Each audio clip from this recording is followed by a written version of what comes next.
Salut, astăzi sunt aici cu Gabi și cu Ștefania acolo, mai în păite.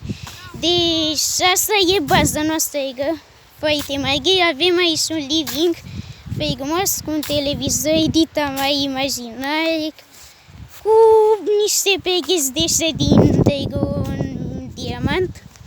Aici ornament și dacă mergem aici avem o ușă cu niște camere. Aici nu știu al cui e camera. Aici camera lui Alex. Da? După aia aici la Cărghisti, camera lui Cărghisti. Și pe aici nu mai știu al cui e camera. Uitați-l pe brotherul meu. Da. Asta e Ștefan, filmează și Ștefan. Asta e patul meu. Stau aici cu Ștefan în pat. Și aici avem o ușă care s-a făimat.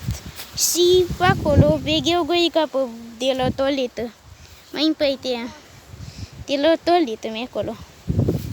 E ca cum să mai facem alte chestii. O să facem. Și să mai facem alte chestii. Să mergem pe aici cu Ștefan. Mergem cu Ștefan. Știți că nu v-am arătat. Da. Aici ăsta l-am mai luat eu. Iar apoi aici avem noi o întreagă este cărghetă. Cărghefăit este cărghetă. Stăm aici jos. Da, stăm aici jos.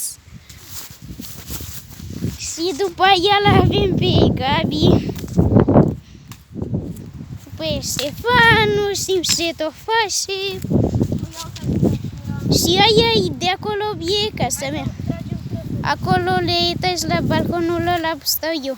Le etaj. Tăigăsuică, Ștefan, vezi că aia nu e tăigăsuică. Cum se numea? Se numea și căigusă. Asta de aici se numea căigusă. Da. După ei eu în casă cam până acolo la pomia ea. De acolo din pomia ea, da. Ia uite, un minut. Da. Acum eu mai mergem pe la bază. Să stăm. Gabi, nu mai fă baza că o să-ți dea dislike. Și o să scrie un comentariu de la care scrie ceva care nu vei să auzi dacă vei să mai faci chestii, că e să vezi și poți să te bat eu. Acum. Oh, nu! Ne ascundem aici. Îl spionăm pe Gabi. Spionăm pe Gabi. A, nu! A văzut Gabi! Hai să ne ascundem de Gabi. Să ne ascundem de Gabi. Ne uităm, Ștefan și Gabi acolo. Deja ne-a văzut! Ne vedem în episodul următor! Că noi mergem și Gabi.